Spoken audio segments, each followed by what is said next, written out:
What's up, everybody? I'm Randy. Welcome back to my art channel.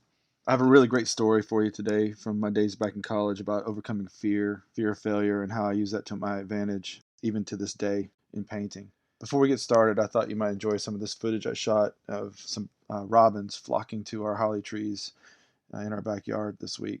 All week long, they were just feasting on these berries. It was really cool. So people have commented that they enjoy hearing my thoughts about art making and just hearing me talk about my processes on various art projects and how I approach not only technique but just concepts and creativity in general. As always, I'm going to do my best to share things that I think will be helpful or at least entertaining and interesting, even if you're not into making art. I create multiple versions of paintings all the time, and I haven't thought too much about why until now. And the answer is layered, but it's essentially rooted in the fear of failure. As I said, this story starts almost 30 years ago. Now, one of my professors in college was notorious. His name was Alvin Sella. Professor Sella was an elderly New York Italian who had studied at Yale and Columbia and the Art Students League in New York. And he literally taught at the University of Alabama for 4 decades. And he was known for terrorizing students who didn't take his classes seriously. This guy was really, really serious about art.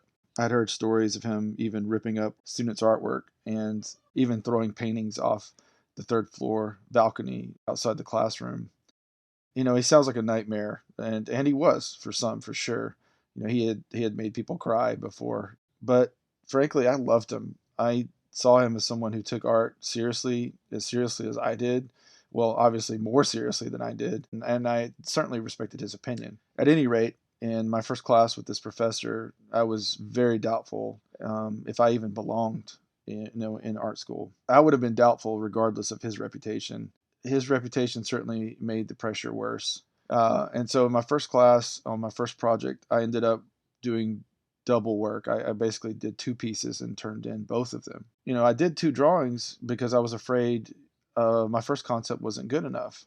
I had actually decided before I finished the first concept that I was going to go ahead and probably do a second one. I couldn't decide on which one of my ideas were better. At least I guess I had the confidence to turn in both drawings in the end instead of just turning in one. I don't think I actually planned to turn in both of them, but I did turn in both of them. The way it worked was the class all put up all their drawings on the wall, and he would go around and critique each one, openly in front of the whole class. And when he got to my second one, he was a little bit disturbed about, why I had turned in two, and a little bit confused.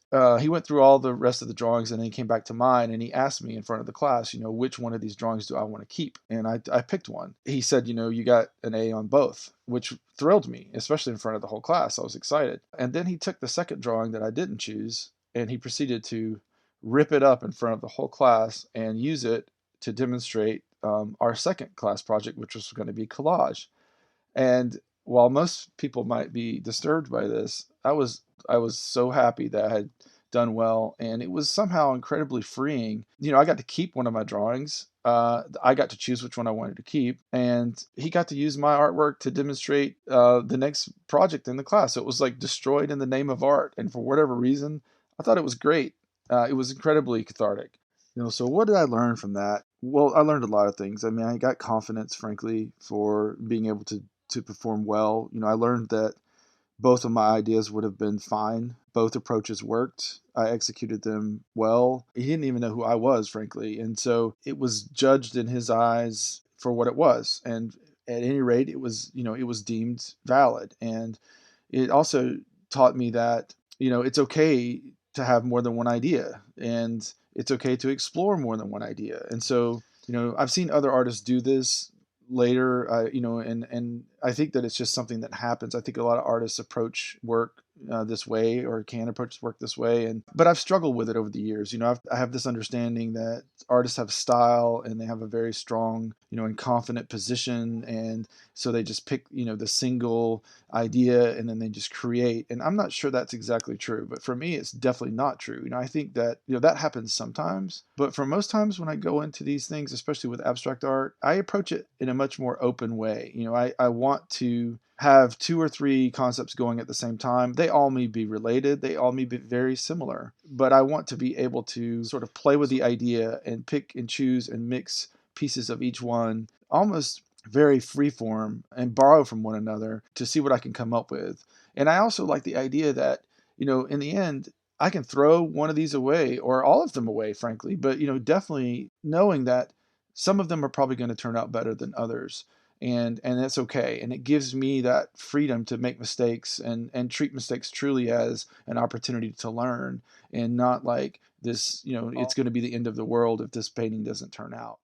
All right, I guess just to wrap this up, in general, I feel like I have a tendency to be really uptight and try to be a perfectionist. I mean, I know that that has hampered me in the past. Doing multiple concepts and just in my mind having this idea that I can always do more than one at some point, I'm going to be able to be more relaxed as I approach these creative projects.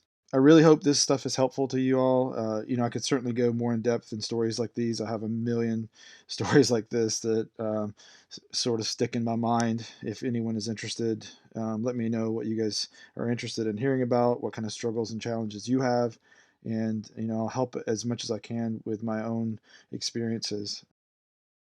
I also just wanted to say thanks and give a shout out to all the folks that have joined my little community here. I reached 300 subscribers this week and 15,000 views, I guess. So that's really cool and exciting to me, and I'm encouraged to keep going and keep making stuff like this for you all. So thank you very, very much. I really appreciate it. See you next time. Peace.